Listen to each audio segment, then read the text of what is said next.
Hello again everybody. Today's talk is about a woman called Hypatia, one of the great intellectuals from the ancient world, but relatively unknown, and I'm going to explore a little about why that might be in this short talk. So Hypatia was born in somewhere between 350 and 370 AD in the university city of Alexandria in Egypt. She was the daughter of a professor of maths who was called Theon. He was a specialist in, particularly in geometry. He produced an edition of Euclid's geometry, which was used afterwards for many centuries, but he brought his daughter up to be a mathematical scholar and also a philosopher.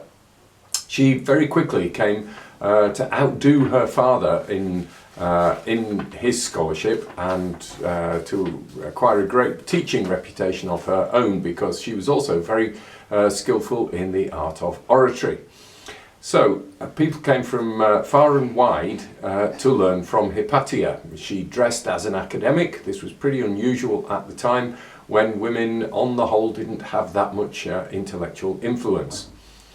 She wrote a key word which was originally a commentary but came to be established as an independent work on the theory of cones and parabolas and ellipses, and she also wrote a separate work on number theory. She was philosophically a Neo-Platonist, and this is pretty important in the story of her life. She was very much influenced by the 3rd century philosopher Plotinus, and this brought her into conflict with some of the religious leaders of her day, particularly from the Christian authorities, but also from the Jews and perhaps from other philosophical schools as well. So she came into conflict for religious reasons. She had some people who opposed her, probably because she was a woman rather than a man, and maybe through a general anti-intellectual current which had started to develop in Alexandria at the time. So although she came into opposition with a number of these groups, she lectured to all of them. She made it clear that anybody was welcome to listen to her and to learn from her, and so she lectured to pagans and to Christians and to Jews, and she was influential on significant people from each of those groups. She was particularly influential on a Roman procurator, a Roman governor of Alexandria, who was called Orestes, which he fell out with St. Cyril, who he was later St. Cyril, but he was at the time Cyril of Alexandria, who was the bishop of the Christian church in Alexandria. So maybe that political opposition was a key thing in what eventually became her demise. She was influential also on a man called Synesius, who later became a bishop in the Christian church. So it's by no means that she was just opposed by Christians. She taught, as did Theon, that anyone who was a philosopher should be of absolutely upright moral character to be involved in politics, and maybe that's one of the things that we should be taking from her in our lessons for today from the ancient world. Anyway, the mob was stirred up against her by a man who was called Peter the Lector, Peter the Reader, probably at the instigation of Cyril, the Bishop of Alexandria.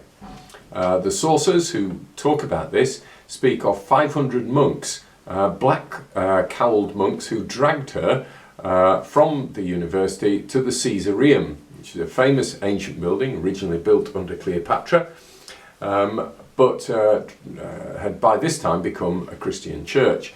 There they stripped her naked and then tore her limb from limb, with her limbs being scattered far and wide. Now, this was not that unusual for people who fell foul of the mob and those who were felt to be worthy of this. So it wasn't just a singular punishment for her, but it was pretty brutal nonetheless. This caused a huge shock throughout the empire, because philosophers had this just did not happen to philosophers. So it's very much part of that anti-intellectual ferment, which which was shocking at the time and is still shocking now. This incident is also associated with the demise of the Library of Alexandria, but this is actually a bit misleading because the Library of Alexandria hadn't really existed in its great form for maybe a couple of hundred years. So to say that the Christian mob stirred up by Peter and Cyril was responsible for the demise of the Library of Alexandria is actually not strictly true. Well, it's not true. Edward Gibbon, the 19th century historian, took this incident as a sign that one of the things for the fall of the Roman Empire was the malign influence of the Christian Church. But it's not really true. Gibbon had other motives for being anti-clerical at this time, as indeed did Charles Kingsley, who's the 19th century novelist, author of The Water Babies, Hereward the Wake, and the very popular novel about Hypatia, which is why she became famous in the 19th century. He used her as an emblem of for his anti-clerical agenda himself. She is revered by modern feminists. This particularly came about around the time, at the end of the 19th, beginning of the 20th century, and she was, her cause and what she stood for was espoused by people like Dora Russell, amongst others. And a number of feminists have spoken about Hypatia and held her up as someone to be admired.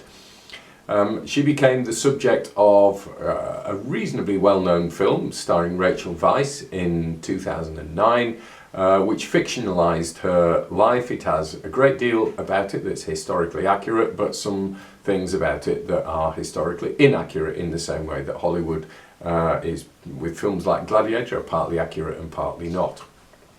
What should we make of all this?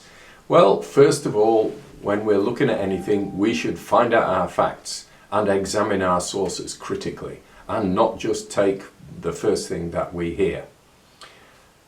We should respect experts and intellectuals.